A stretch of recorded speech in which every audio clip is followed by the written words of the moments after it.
Hello friends, అందరికీ నమస్తే. నేను శ్రావణిని. తరచుగా మనం బ్రేక్ఫాస్ట్ని ప్రిపేర్ చేస్తుంటాం కదా. డిఫరెంట్ స్టైల్లో ఈ విధంగా ఒకసారి ట్రై చేసి చూడండి. చాలా చాలా టేస్టీగా ఉన్నాయి ఈ ఉత్తప్పం అనేది.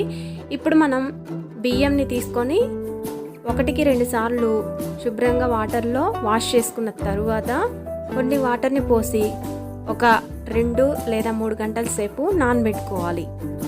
బియ్యం అనేది నానడం వలన పిండి అనేది మెత్తగా తయారవుతుంది. ఇప్పుడు ఒక 2 పొటాటోస్ని తీసుకొని ఇలా కట్ చేసుకొని వాటర్లో వేసి మనం కుక్ చేసుకోవాలి. ఈ విధంగా కుక్ అయిన తర్వాత పైన పొట్టు తీసేసి ఈ విధంగా మ్యాష్ చేసుకోవాలి. వీలైనంత వరకు మెత్తగా మ్యాష్ చేసుకున్న తరువాత ఇప్పుడు నానినటువంటి బియ్యాన్ని తీసుకొని ఈ వాటర్ని తీసేసి ఇందులో 1.5 కప్పుల పెరుగుని తీసుకోవాలి.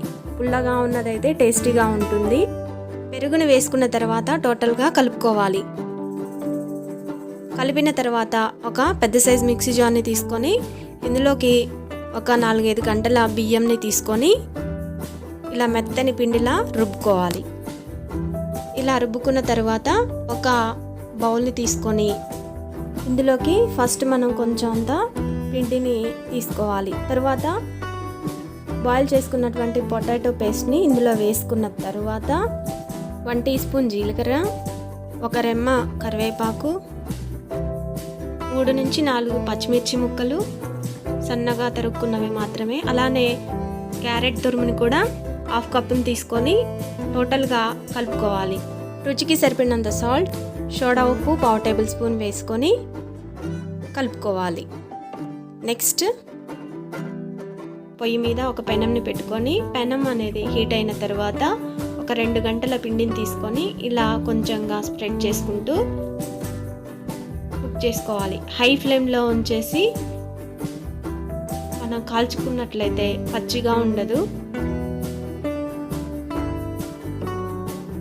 ఇలా తిప్పేసుకొని 2 సైడ్స్ కూడా కాల్చుకోవాలి.